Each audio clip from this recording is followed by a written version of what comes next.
much I can say to you about him. So one of those little problems in life.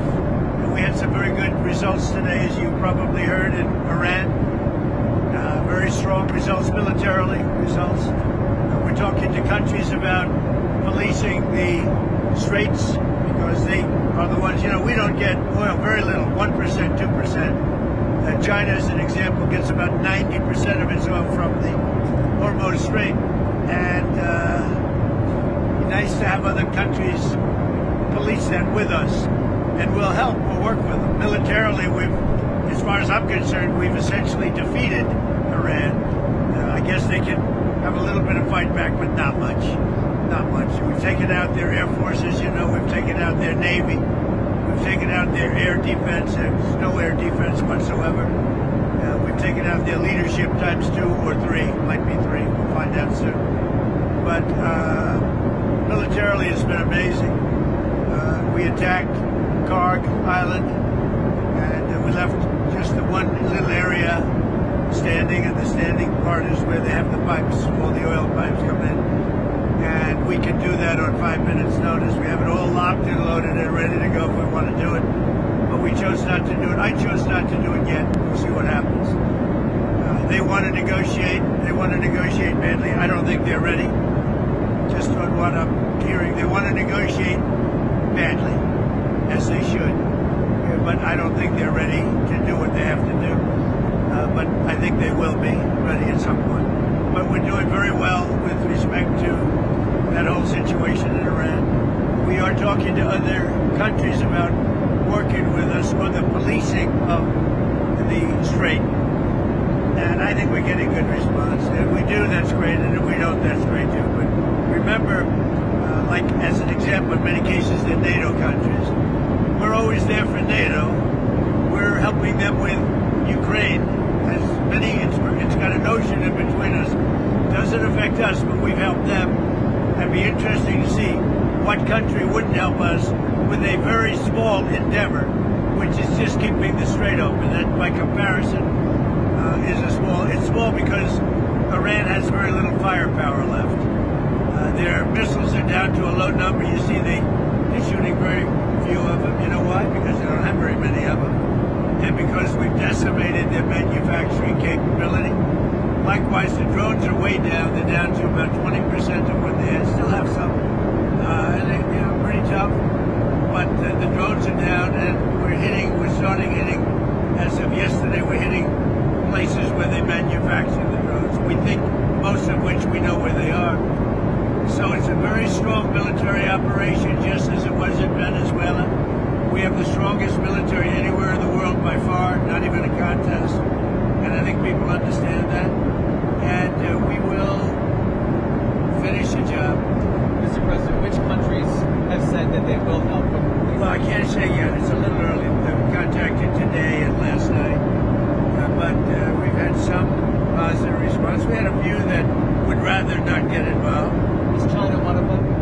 I don't want to tell you about that. I mean, I can't really say for sure, but China's an interesting case study. They get most of their oil, as you know, by far. They get a lot, about 90% from the Strait. So I said, would you like to come in, and we'll find out. Maybe they will, maybe they won't. There's some other deeper reasons why they may not.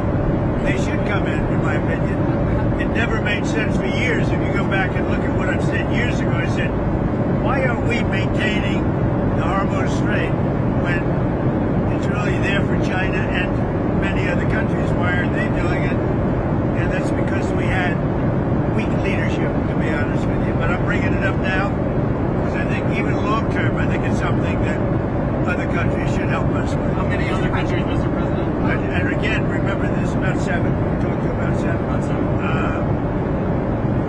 Just remember that it's something that we don't need, and these countries do need.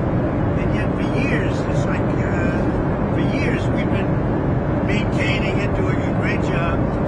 And now that the war is, now that they've been diminished in terms of military, their military has been greatly diminished. I think it's a good thing for other countries to come in. Now, it would have been nice, as I said to the Prime Minister of the UK, who sort of was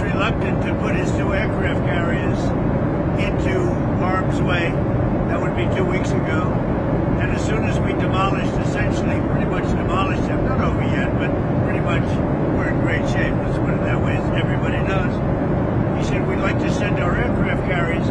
I said, I don't want them after we win the war. I want them before we start the war. So whether we get support or not, but I can say this, and I said it to them, we will remember. How soon, sir, would this begin? Well, it started immediately, but it will take a little time to get here. Some of the countries have minesweepers, that's good. Some of the countries have a certain type of boat that could help us. Some of the countries would be, helpful. Remember, it only takes a couple of people to screw up the Strait, a couple of terrorists. You don't need their military is defeated, but all you need is a few people dropping mines here and there, and you louse it up. So we need. I'm demanding that these countries come in and protect their own territory, because it is their territory. It's the place from which they get their energy, and they should come and they should help us protect it. You could make the case that maybe we shouldn't even be there at all, because we don't need it. We have a lot of oil. We're the #1 producer anywhere in the world times 2, by double, at least double. Now I think it's much higher than that. But we do it. It's almost like we do it for habit. But we also do it for some very good allies that we have in the Middle East. Sir, you mentioned that Iran wants to make a deal. However, earlier today, we heard their foreign minister say they never said they wanted to make a deal, and that they'll do whatever they can to defend Iran. What they tell you and what they tell the public, I just put out a truth about their disinformation. I assume most of you saw it. But they used AI. They said they attacked the USS Abraham Lincoln, one of the largest ships in the world, an aircraft carrier, and they show pictures of it burning. It was never attacked, it was never burning. The Wall Street Journal put out a false story that 5 of our big, beautiful tankers that we feed the planes with, give the planes the gas, jet fuel, hundreds of thousands of gallons of gasoline, that they were all essentially destroyed. They weren't destroyed at all. In fact, 4 of them were not even, literally were not damaged. And 1 of them has slight damage and will be back in the air soon. But if you read the Wall Street Journal, it's like they were totally decimated and destroyed, like Iran has been. So they put out phony stories. The kamikaze boats. The kamikaze boats don't exist. They're fake. And you can almost see that when you look at them. It looks great, because if they did exist, we'd hit them just like we hit other boats all over the place. But they don't exist. In fact, some of the people say, where are the boats? Well, how come nobody's seen the boats? You know why? Because it's AI generated. It's fake. And I found, I didn't realize this before we started, but Iran is known for a lot of fake news. And they deal with our fake news. And I actually think it's pretty criminal, because our media companies, who have no credibility whatsoever, are putting out information that they know is false, and it's a very dangerous thing for the country. I think they could be in serious jeopardy. Mr. President, your PAC put out a fundraising email a couple of days ago, and it's being criticized for using official White House photos of you at the dignified transfer. And the PAC is also promising access to secret. Well, I was at the dignified transfer, unlike a lot of other people. It's an appropriate email to send. Your critics are saying that you're fundraising. I didn't see it. Somebody puts it out. We have a lot of people working for us, but there's nobody that's better to the military than me. And all you have to do is look at the election, look at the election results, look at the kind of votes that we get, look at the poll numbers. There's nobody that's ever been higher as a president than me with the military. Can you give us comment on the 6 dead soldiers? ABC News. One of the worst, most fake, most corrupt. Can you give a comment on the dead on soldiers? ABC News? I think it's maybe the most corrupt news organizations on the planet. I think they're terrible. Okay, I don't want any more from ABC. Right here along. You're much better. Thank you, sir. What's Israel doing to help secure the Strait of Hormuz? Well, they're working with us. A relationship with Israel, that was other fake news. They were saying, did I have an argument with Bibi? No, we really get along well. And he would tell you we're leading the whole thing. And I don't, they can say it or not say it, it doesn't matter. The main thing is to get it done. But my relationship with Bibi Netanyahu is, I would say, extraordinary, actually. If I can Yeah, go ahead. When you called for the people of Iran to rise up, overthrow the government, what's going on there? They haven't done that. Do you expect them to? You're dealing with thugs. You're dealing with horrible people. You're dealing with people that are violent and vicious. And that's the leadership and the people right under them, their military or their police. And they've notified everybody, and they put out statements that if you protest, you're going to be shot and killed. The protesters have no guns. And I know you're a brave person, but I don't think you'd be protesting. And so I think it's very hard for them to protest. I fully understand it. They said, if you protest, you will be killed. A week ago and 2 weeks ago, they killed 32,000 protesters, at least. We think the number's much higher than that. They shot and killed 32,000 protesters who were greatly enthusiastic and want to see a change because they've destroyed the country. The people that are running have destroyed the country. But think of it, they shot and killed much more than 32,000 people. Now they put out a notice 2 days ago that we're going to shoot and kill any protester. And they don't have guns, meaning the protesters, they have no guns. So I can fully understand why they're not doing it. Oh, one other thing that was AI generated, they showed about 250,000 people in a square saying how much they love Khomeini. Totally AI generated. It never took place. The media knew it didn't take place, but they built it up like they have great support. They don't have support. And that whole rally that they had 4 days ago, that they said was fake. It was AI generated. AI can be very dangerous. We have to be very careful with it. But the rally, because I was actually surprised to see, because I know how much the people hate this leadership. This leadership has destroyed the country. The rally that everybody, including ABC fake news, your network is the worst. But everybody put that rally on. Like, oh, and even I was surprised. I looked.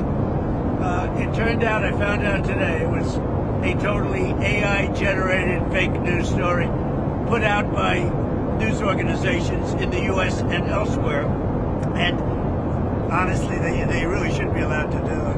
Mr. President, are there any diplomatic talks going on between the U.S. and Iran at all right now? Yeah. We're talking to them. What are the but I don't think they're ready. But they're getting pretty close. I don't know that I want to make a deal, because you know what? First of all, nobody even knows who you're dealing with, because most of their leadership has been killed, as you know, right? So I don't even know that we want to make a deal. But they want to make a deal badly, yes. Mr. President, you mentioned that Iran's military has been decimated economically in other ways. Are you ready to officially declare victory?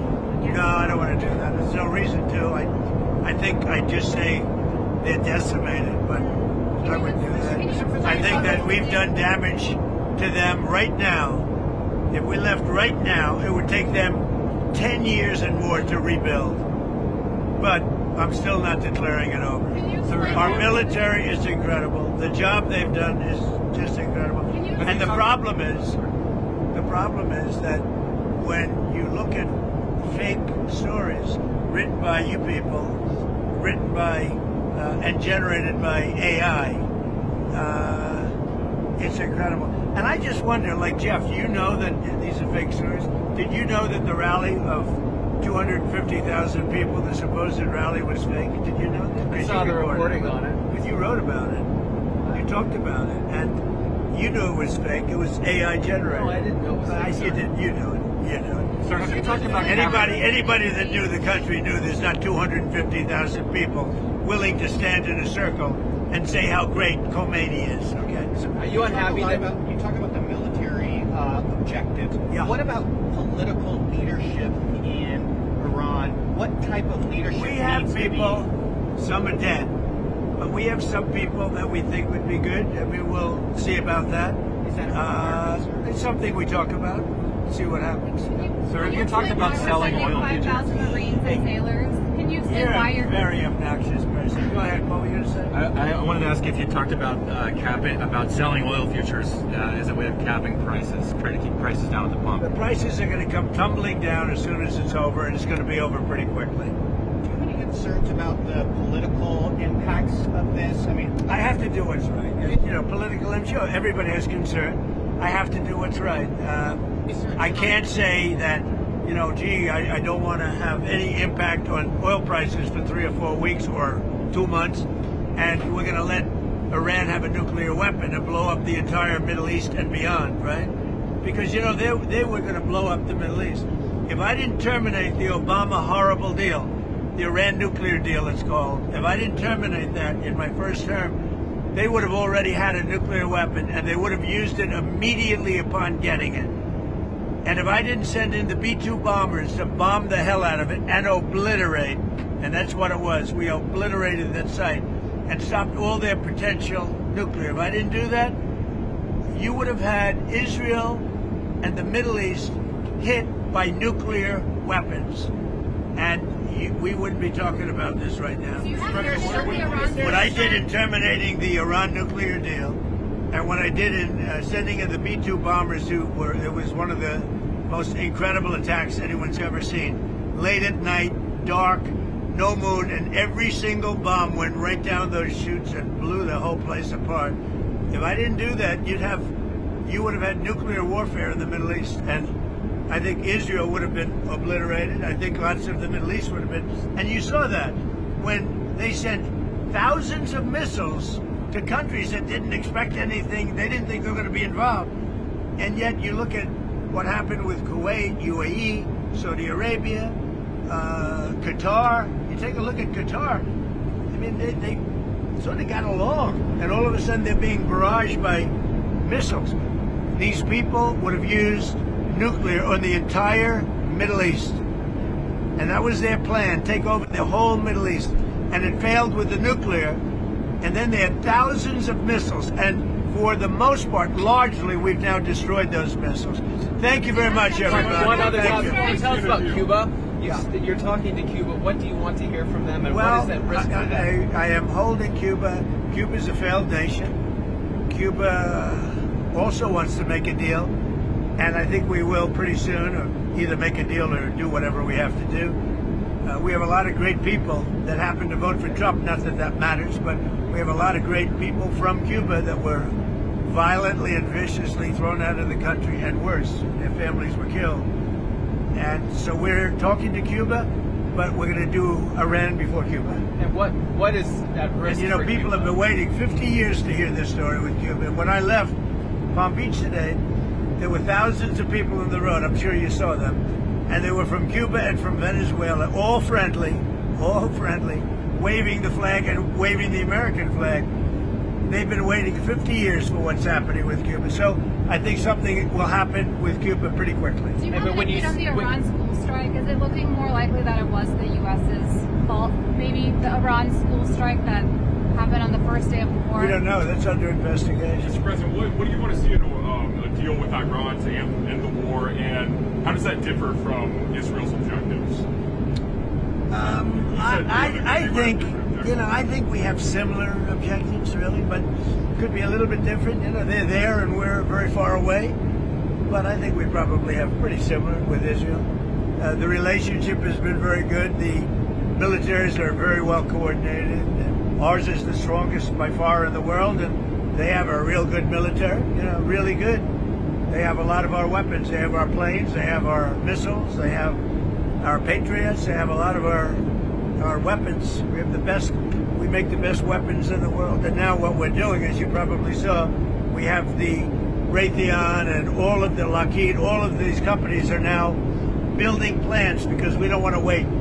We make the best weapons, but we don't like to have to wait for them. What we do have, though, is at a very high level, we have unlimited weapons at a medium to high level. And they're really doing the trick. And we're not using they call it the elite weapons, because frankly, they haven't, outside of the original attack, they haven't been necessary. Sir, But these companies are building facilities, and they've already started all over many of them are building many buildings right now to make. So that we wait 2 weeks instead of 2 years for weapons. So last what week do you you said want? that we're nowhere near sending ground troops to the Middle East. Are we still I in don't that talk to situation? people like you about that. I mean, why would I tell you I'm sending or not sending? I don't talk about Do you a military strategy. Who would talk about? I mean, who would answer a question like that? Do you have a comment on the 6 service members who passed last week? Who else? What do you want to see in the deal? Because earlier you said reportedly that. Well, you start off with there will be no nuclear weapons. That's where it starts. And then on top of that, there's plenty of things that we're going to get. Thank you very much. Comment about Israel?